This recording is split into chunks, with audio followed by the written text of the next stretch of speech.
विचार करा, मासोळी पाण्यामध्ये असलेला ऑक्सिजन घेते, हायड्रोजन कल्ल्याच्या वाटे बाहेर काढते. कमाल आहे ना. पाण्याचं विघटन केल्यानंतर त्याच्यातून ऑक्सिजन आणि हायड्रोजन दोन्ही वायू बाहेर पडतात. ऑक्सिजन म्हणजे प्राणवायू, तो शरीराला कामाचा आहे, उत्कृष्ट आहे. तो आतमध्ये आपण घेते ती मासोळी आणि कानाच्या कल्ल्याच्या माध्यमातून तिकडून ते हायड्रोजन बाहेर टाकते. कशी सिस्टीम बनवली भगवंतानं. आपल्याला नाही जमत, पाण्यात आपण बुडून जाऊ. हे का श्वास घेता येईल आपल्याला पाण्यामध्ये? नाही घेता येणार. तिथं कशी काय जगते मासोळी? नाही. झोप कशी काय घेते पाण्यामध्ये? माणसा झोप घे कैसा जावे त्याच्या वंशात तेव्हा. अरे तुझ्यापेक्षा क्लिअर आहे ती, तुझ्यापेक्षा पाणबुडी ती. तू सांगतो मी पाण्याच्या तळाशी गेलो, तुझ्या अगोदर गेली रे ती. आम्हाला मी आकाशात भरारी मारतो, मी यान मध्ये गेलो, याच्यामध्ये गेलो, विमानात माझे मी पायलट आहे. अरे वेड्या, तुझ्या अगोदर गार आहे. गार फिरे आकाशी लक्ष तिचे पिलाबाजी. तू काय केलं जीवनामध्ये येऊन? नाही. ह्याच्यासाठी मनुष्य जन्म आहे का आपल्याला? याच्यासाठी आहे? अरे विचार करा, या इंद्रियांचा सुंदर इंद्रिय आपल्याला दिले भगवंताने. दिले हात पाय कान डोळे मुख बोलाया वाचना, जन तुझा नारायण माझे जीवा मन भवलो. हात पाय कान डोळे मुख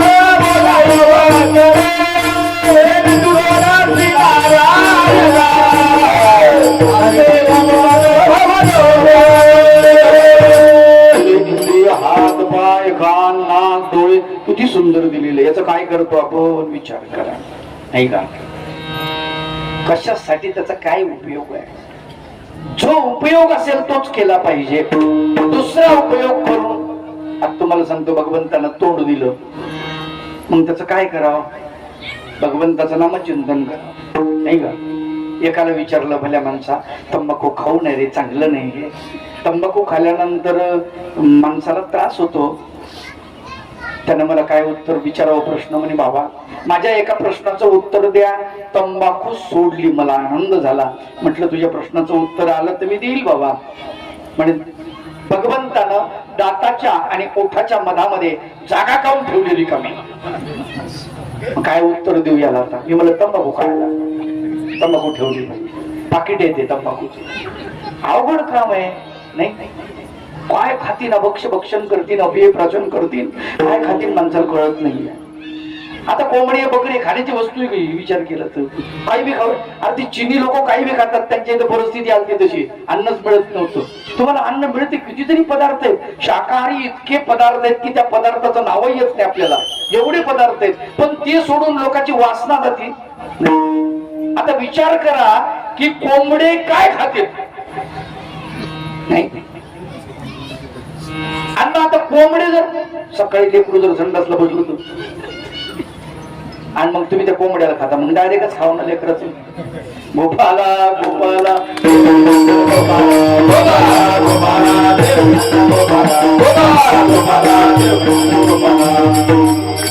लोक काय उत्तर देतील? आपण जर एखादा प्रश्न विचारला ना, कोण काय म्हणत सांगता येत नाही. अवघड गोष्ट आहे. आणि त्यातल्या त्यात बाबा जर भेटला एखादा, मग तर वाटोळच झालं. त्याला काय विचारतील सांगता येत नाही.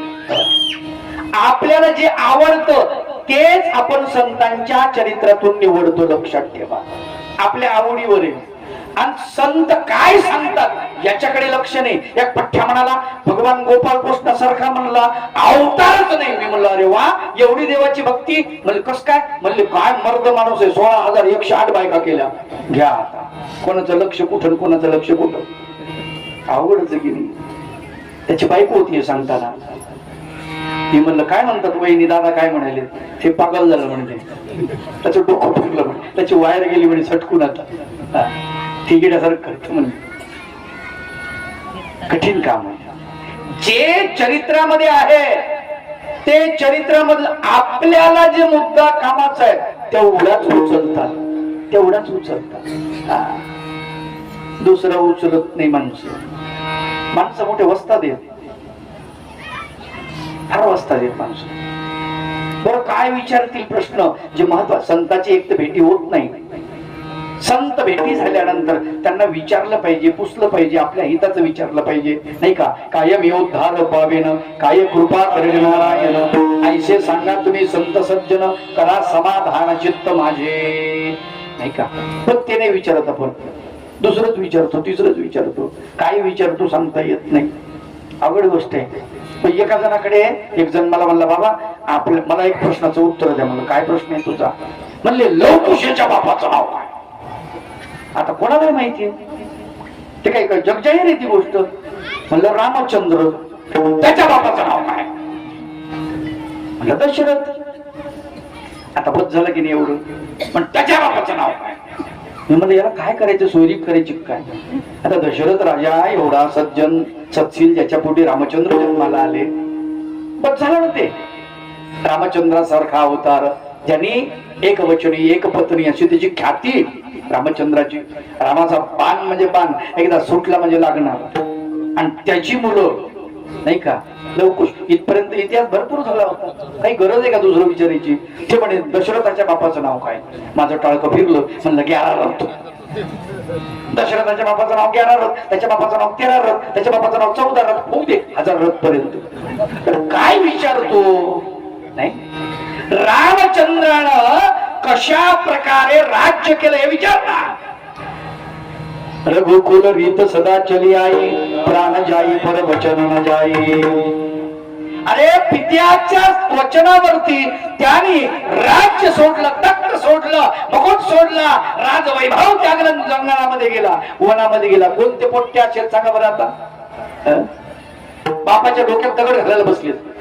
अरे खरं तर बोलणं असं अवघड गोष्ट आहे, लोकांना जिव्हारी लागेल असं बोलल्यानंतर, नाही का? म्हणून आम्हाला त्या रामायणातल्या त्या मुद्द्याची गरज आहे. आलं का लक्षात? त्याला मूल्य असं म्हणतात. हा, कुठं कोण आहे असा? परत आजचा कोण भाऊ आहे सांगा बरं? परत रामचंद्राच्या पादुका आणल्या, त्या आसनावरती ठेवल्या आणि त्याचं राज्य केलं त्यांनी. पादुका ठेवून स्वतः आसनावरती बसला नाही. असा भाऊ पाहिजे नाही का आपल्याला? लक्ष्मणासारखा भाऊ. विचार करा, त्या लक्ष्मणाचा विचार करा. तो लक्ष्मण रामचंद्रासाठी 14 वर्ष उपवासी राहिलेला आहे आणि रामचंद्राची भक्ती केलेली आहे त्यांनी. स्वामी चक्रधर महाराज त्या लक्ष्मणाचं गुणवर्णन करतात. बाई, लक्ष्मणासारखी भक्ती कोणी करत नाही. स्वामी चक्रधर महाराज म्हणतात, भक्ती जैसी रामाची लक्ष्मणे केली. फार सुंदर वर्णन आलेलं आहे लीळा चरित्रामध्ये. हे काय आहे? जीवन आहे. आम्हाला जीवन असं जगता आलं पाहिजे, ते आम्हाला जगता येत नाही. म्हणून आमच्या जीवनाला अर्थ राहत नाही. आम्हाला कळलं पाहिजे, आम्ही मरण सुद्धा नाकारलं पाहिजे, आम्ही जन्म सुद्धा नाकारला पाहिजे. नको कृष्णराया जन्मनी मरण, मनोनी शरण आलो तुम्ही नको म्हणावं, नको म्हणा. बऱ्याच गोष्टी तुम्ही जर नाही म्हणल्या ना, आपण काय आपल्याला पाहिजे? गाडी पाहिजे, बंगला पाहिजे, शेत पाहिजे. शेती करायची नाही आणि शेत पाहिजे, आवड गोष्ट आहे. हा, प्रतिष्ठा पाहिजे, मान पाहिजे, सन्मान पाहिजे, हे सगळं पाहिजे म्हणतो. नको म्हणा ना एकदा. भगवंताला नको म्हणणारा भक्त आवडत असतो. हो, नको कृष्णराया जन्मनी मरण, म्हणून शरण आलो तुम्हा. हे देवा, मला कळलेलं आहे जन्मामध्ये आणि मृत्यूमध्ये काय आहे. आता मला पुन्हा जन्म नको. आलं का लक्षात? पुन्हा जन्म नको आहे आता मला, कारण जन्म झाला ते मी मरणार आहे, म्हणून जन्मही नको आणि मृत्यू नको. नको कृष्णराया जन्मनी मरण, म्हणून शरण आलो तुम्हा. म्हणून तुम्हाला शरण आलो. हे भगवंता, मला एवढं ज्ञान कळालं, एवढं मला समजलं. आता मला जन्मही नको, मृत्यू नको. ही मी तुम्हाला प्रार्थना करतो आहे. पण तुम्हाला जर देण्याची इच्छा असेल तर भगवंता मला काय द्या? प्रेमदान द्या. ते अभंगाच्या दुसऱ्या देवदान द्यावे उत्तम साधन, देवदान द्यावे उत्तम साधन, देवदान द्यावे उत्तम साधन, उत्तम साधन, देवदान द्यावे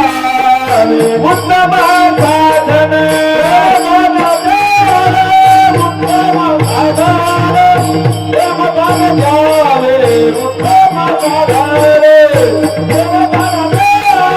उत्तम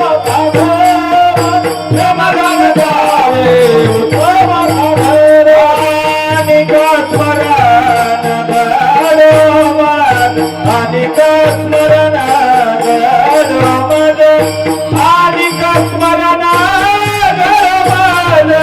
प्रेमदान द्यावे उत्तम साधन प्रेमदान द्यावे उत्तम साधन प्रेमदान द्यावे उत्तम साधन प्रेमदान द्यावे उत्तम साधन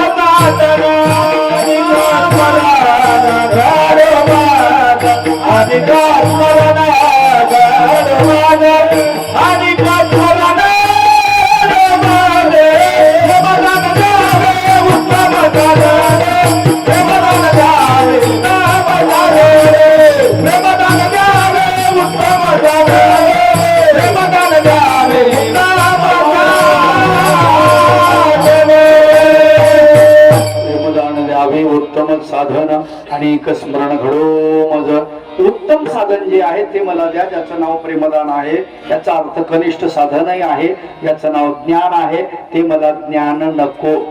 का नको? त्याचं कारण ज्ञानामध्ये अहंकार आहे. संत वर्णन करतात भक्ती प्रेमाविन ज्ञान नको देवा, अभिमान नित्य नवा तया माझी, प्रेम सुख दे प्रेम सुख दे, प्रेमाविन नाही समाधान. प्रेम द्या, ज्ञान नकोय. आलं का लक्षात? त्याला उदाहरण एवढं हीन दर्जाचं दिलं संतांनी. रांडविनी जीवी शृंगार भय केला, प्रेमाविन झाला ज्ञानी तैसा. प्रेम नसेल तर तो ज्ञानी कसा झाला? म्हणले ज्याप्रमाणे रांडवबाईने शृंगार केल्यानंतर त्या मात्याने ती जशी दिसते, तसं पती नसल्यानंतर त्या शृंगाराला किंमत काय? काय किंमत आहे सांगा ना. पतिव्रता असेल तर शृंगाराला किंमत आहे, कारण तो खूप छान दिसते असं म्हणणारा जो आहे, जवळचा सख्खा आपला मित्र सगळा, तो फक्त पती असतो. आलं का लक्षात? आणि पत्नी त्याच्यासाठी नटत असते. पतिव्रता नारी करते शृंगार, पतीशी व्यवहार मनोभावे, तयाच्या बोलणे ती शिवाटे सुख, एरवी ते दुःख शृंगाराचे. शृंगाराचं तिला दुःख आहे. शृंगार काही तिला फार महत्वाचा वाटत नाही. फक्त ती पतीनं म्हणलं पाहिजे, वा तू छान दिसतेस, मला बरं वाटलं आता तुला पाहून. एवढं म्हणलं त्यांनी की तिला छान वाटतं, त्याच्यासाठी नटते. ही महत्वाची गोष्ट आहे. स्वतःसाठी नटत नाही ती. हा, आणि जी स्वतःसाठी नटते ना, तिला नटवी असं म्हणतात. क्षमा मागतो तुमची. काय म्हणतात? नट. अवघड गोष्ट आहे. मग आम्हाला ते कळलं पाहिजे. मीरा भगवान गोपाल कृष्णासाठी शृंगार करते. सर्वज्ञ श्री चक्रधर प्रभूंच्या सानिध्यामध्ये छोटी मुलगी आहे धानाईसा. तू शृंगार का करतेस ग? का नटायला लागले? का हे लावायला लागले तोंडाला? म्हणे मी चांगदेव राहुलासाठी नटते, श्री चक्रधर भगवंतासाठी मी नटत आहे. देवासाठी नटणे. हा, आलं का लक्षात? देवासाठी नटणे याला भक्ती म्हणतात. आलं का लक्षात? प्रपंचासाठी नटणे याला काय म्हणतात? संसार म्हणतात. आणि नुसतं खुशी म्हणून स्वतःसाठी नटणे याला वाटोळ म्हणतात. बघा मग अवघड गोष्ट आहे. कुठं आपण कोण्या मापात बसतो आपणच ठरवा. सगळ्यात महत्वाची गोष्ट आहे माई बाप. प्रेम दान द्यावे उत्तम. प्रेम शब्दनं लोकांनी बदनाम करून टाकला. प्रेमासारखा पवित्र शब्दच नाहीये जगामध्ये. आलं का लक्षात? जगामध्ये सगळ्या अगोदर प्रेम करणारा जर कोणी असेल तर तो भगवंत आहे. आणि त्या भगवंतानं जीवावरती प्रेम केलेलं आहे. पहिलं प्रेम फर्स्ट लव्ह ज्याला म्हणतात. जगात पहिल्यांदा जीवावरती भगवंतानं प्रेम केलेलं आहे. कुठे आहे? दिसत नाही ना माय बाप, दिसत नाही ना ते प्रेम. दुसऱ्या नंबरचं प्रेम जे भक्तांनी भगवंतावर केलं. आलं का लक्षात? 2 नंबरचं प्रेम. 3 नंबरचं प्रेम लक्षात घ्या. 3 नंबरचं प्रेम संतांनी आपल्या जनतेवर केलं, जनसमुदायावरती केलं. 3ऱ्या नंबरचं प्रेम. 4थ्या नंबरवरचं प्रेम पतीनी पत्नीवर, पत्नीने पतीवर केलं. 4था नंबर आहे. तरी थोडंफार बरं आहे, थोडंफार बरं आहे, नसल्यापेक्षा बरं आहे म्हणल्यावाने असं आहे. म्हणून प्रेम जे शब्द आहे ना, याला आपण गालबोट लावलेला आहे. नाही, प्रेमच नाही आहे, सगळा स्वार्थ आहे, सगळा स्वार्थ आहे. उपनिषदामध्ये एक वर्णन आलेलं आहे, फार सुंदर वर्णन आलेलं आहे. हा, फार सुंदर वर्णन आलेलं आहे. गार्गी आणि मैत्रेयी ह्या दोघी जणी पत्नी असतात आणि सौती पण असतात. फार महत्वाचा मुद्दा आहे बरं का हिंदू धर्मामधला. आणि त्यांच्या पतीचं नाव याज्ञवल्क्य ऋषी.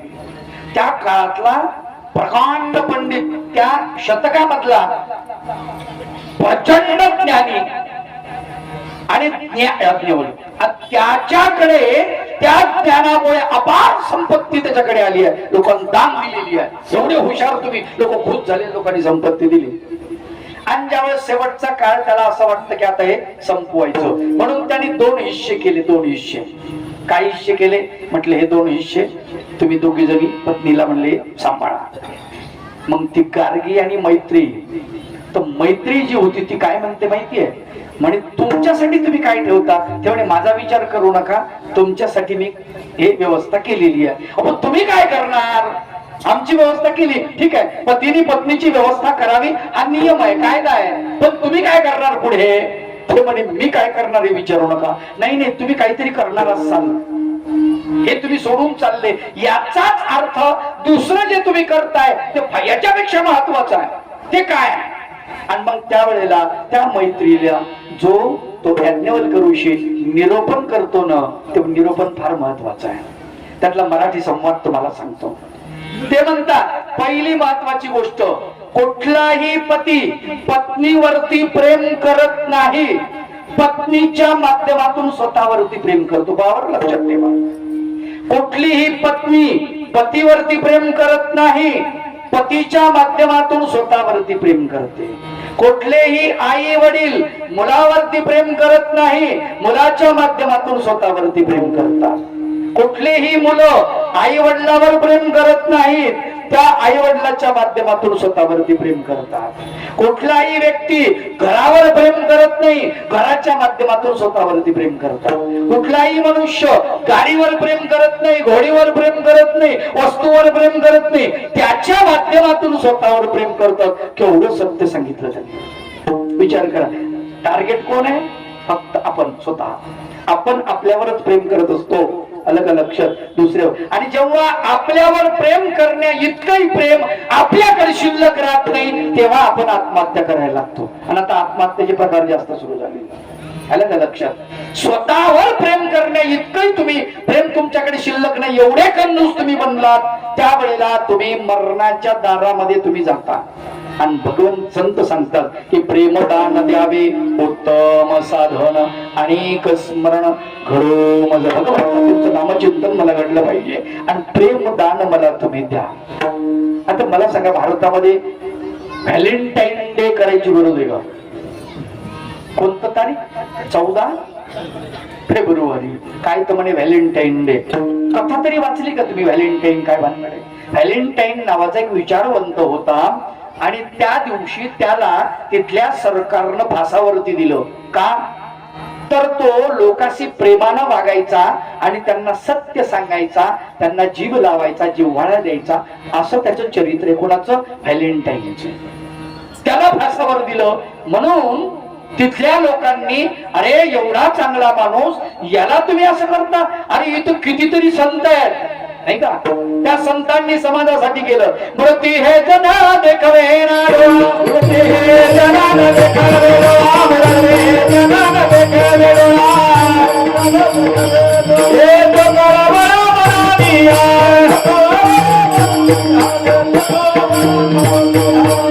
कितीतरी आहे, तुकाराम बाबा, एकनाथ बाबा, ज्ञानेश्वर माऊली, भांडवा पंथातले संत कितीतरी आहेत. लोकांचं दुःख पाहिल्यानंतर त्यांना त्रास होतो. जगाचा कल्याण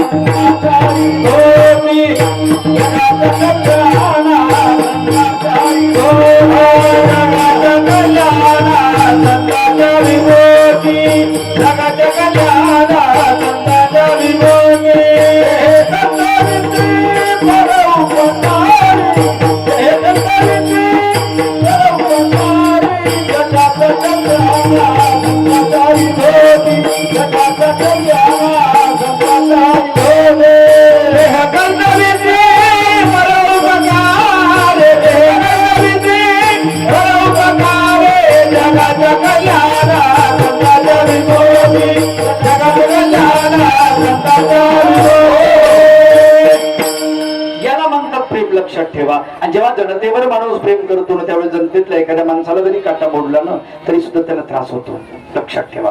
आणि हे माणसं राहिले नाही आता. जगावरती प्रेम करणारी जी माणसं आहेत ना फार कमी आहेत. हा, लक्षात घ्या. आणि ती माणसं समाजामध्ये निर्माण होतात ते तर त्यांना ज्ञान जेव्हा होतं तेव्हा होतात. आलं का लक्षात? त्यांना ज्ञान झाल्यानंतर ते संत तुकडोजी बाबा, गाडगे बाबा, अर्वाचीन महाराष्ट्रामध्ये, अलीकडच्या महाराष्ट्रामध्ये ज्यांनी समाजासाठी जे केलं ना, पहा तुम्ही, विचार करा, त्याचा अप्रतिम आहे त्यांचे काम. गाडगे बाबांनी मुंबईला धर्मशाळा बांधलेली आहे. तुम्ही जर मुंबईला गेलात आजही तिथे तुम्हाला 5 रुपयामध्ये जेवण मिळतं. 5 रुपयामध्ये. आता कदाचित 10 रुपये झाले असतील, माहित नाही. पण तिथे गाडगे बाबा धर्मशाळा आहे, जवळ टाटा मेमोरियलच्या जवळच आहे, जास्त दूर नाही. हॉस्पिटलमध्ये संपूर्ण महाराष्ट्रातले लोक जेव्हा तिथे येतील तेव्हा त्यांना स्वस्तामध्ये जेवण भेटलं पाहिजे आणि त्या धर्मशाळेत फुकट राहायला भेटलं पाहिजे. त्यावेळेस गाडगे बाबांनी ते केलं. विचार करा, जनावरती केवढं प्रेम आहे त्यांचं. याला म्हणतात प्रेम. आलं का लक्षात? याला म्हणतात प्रेम. जर आमच्या अंतःकरणामध्ये असेल तर तुम्हाला सांगतो आम्हाला शत्रूच निर्माण होत नाही. प्रेम जरी आहे तुझ्या अंतरात तुला शत्रू जात काय करी. हे भगवंता विचार करा. संत सांगतात की प्रेम जर तुझ्या अंतःकरणामध्ये असेल तर तुला शत्रू काहीच करू शकत नाहीत. प्रेम, प्रेमदान द्यावे उत्तम साधन आणि स्मरण घडो मज. हे उत्तम साधन जे आहे ते उत्तम साधन मला द्या, संत सांगतात. आणि तेही माझी लायकी असेल तर मला द्या उत्तम साधन. आणि त्या उत्तम साधनाच्या माध्यमातून माझं कल्याण होईल. मला प्रेमच पाहिजे, दुसरं काही मागताही आलं पाहिजे. माणसाला काय मागता यायला पाहिजे. कोणी कशाला मागतं, कोणी कशाला मागतं, कोणी कशाला मागतं. अवघड काम आहे. एका ठिकाणी कीर्तनाला गेलो, म्हणले बाबा, त्यांनी मला प्रश्न विचारला. म्हणलं तुमचा देव काही बी देतो? म्हटलं हो काही बी देतो. सोन्याची नगरी दिली सुद्धा मला, द्रौपदीला वस्त्र पुरवले, द्रौपदीला वनामध्ये भोजन दिलं भगवंताने, काही देतो. काही बंडल मारता का? म्हणे बाबा लोक तुमचा काही भरोसा नाही, तुम्ही कीर्तनकार प्रवचनकार सगळ्यातला बाळा. म्हणलं भाऊ असं काय झालं? आमच्या देवानं देतो आम्ही म्हणतो ते का खोटं आहे का? म्हणला मी सकाळी पहाटे उठलो माझ्या घरी. म्हणलं अरे वा, ही तर आनंदाची गोष्ट आहे. सकाळी तुम्ही उठलंच पाहिजे, भगवंताचं नामचिंतन केलं पाहिजे. बसावं माझं पहिलं ऐका म्हणले. मी काय सांगतो ते. म्हणलं बरं बरं. सकाळी उठले, काय केलं तुम्ही? म्हणजे सकाळी उठलो, उशा खाली माझी उशी होती त्याच्या खाली हात घातला. म्हणलं गळ्यातली माळ तिथं ठेवली होती का नामचिंतन करण्यासाठी? थांबावं म्हणे, मला काय म्हणायचं ते पहिले ऐका. म्हणलं बरं ठीक आहे. तिथं हात घातला, बघितलं तर बिडीचं बिंडल रिकामच होतो म्हणे. त्याच्यात पिढी नव्हती म्हणे, एकही पिढी नव्हती. 2 तास देवाची प्रार्थना केली म्हणे. तुमच्या देवानं बिंडल तर सोडून द्या, एक बिडी तर द्या, बिडीचं थुटक तर द्या. काहीच केलं नाही. आता मला सांगा, असं म्हणल्यावर काय करावं देवानं? मागण्याची लायकी तर आपल्याला पाहिजे की नाही? काय मागायला पाहिजे आपण? मागायला आपण चुकतो. भगवंताला जी मागणी करतो ना, हे वाटोळ आपलं होणारं मागतो आपण. सुखाची मागणी आपण भगवंताला करतो. लहान लेकराचा हात धरतो आपण, मंदिरात जातो. बघा तुम्ही, आता मंदिरात गेल्यानंतर प्रत्येक माणूस लेकराचं मुंडको तिथं मंदिरावरती ठेवून काय म्हणतो माणूस? देवा भगवंता मला सुखाचं ठेव. बरोबर असंच म्हणतो ना. मग देवानं सुखाचं ठेवायला पाहिजे का? जर तुम्हाला असं वाटत असेल देवानं मला सुखाचं ठेवावं असं वाटत असेल, आज सुख तुम्हाला मिळेल पण उद्या दुःख मिळेल बरं का. त्याचं कारण तुम्हाला सांगतो. सुख आणि दुःख दोन्ही एका नाण्याच्या 2 बाजू. सुख पाता नवा पाडे, दुःख परमात्मा वडे, दुःख परमात्मा वडे, दुःख परमात्मा वडे, सुख पाता पाडे, दुःख परमात्मा वडे, दुःख परमात्मा वडे, दुःख मागण्याची लायकी आपली बनली पाहिजे. अगोदर आपल्याला मागताच येत नाही मुळामध्ये, लक्षात ठेवा. तुमच्यासाठी सांगतो, बारीक अगदी सूक्ष्म सांगतो. तुम्ही काय मागता? गाडी मागता. बंगला मागता, सुंदर पत्नी मागता, सुंदर पती मागता, चांगला मूल मागता, नाही का, पैसा, बँक बॅलन्स, धान्य, धन, शेती वगैरे हे मागता तुम्ही. देव म्हणतो काय मागायला काय तू? देवाची तयारी आहे खूप द्यायची. किती द्यायची तयारी आहे? चक्रधर भगवंताचा सूत्र मला आहे, लक्षात ठेवा, ज्याला सूत्रपाठ म्हणतात. त्याच्यामध्ये उद्धरण नावाचं प्रकरण आहे आणि त्या उद्धरण नावाच्या प्रकरणामध्ये एक महत्वाचा मुद्दा सांगितलेला आहे, तो तुम्हाला सांगतो. सर्वांसाठी कामाचा आहे, मानव असो परकरी असो, कोणासाठी कामाचा आहे तो. तर त्या ठिकाणी असं सांगितलं जातं, जेव्हा परब्रह्म परमेश्वर भगवंत तो जीवात्म्याला आचरण केल्यानंतर त्याला तिथे प्राप्तीला नेण्याच्या अगोदर सगळंच देतो म्हणले, सगळंच देतो. म्हणजे काय काय देतो? माया, कृपा व्यतिरिक्त परमेश्वर तयासी सकळा ही शक्ती दाना करीती, सगळ्या शक्ती देतो.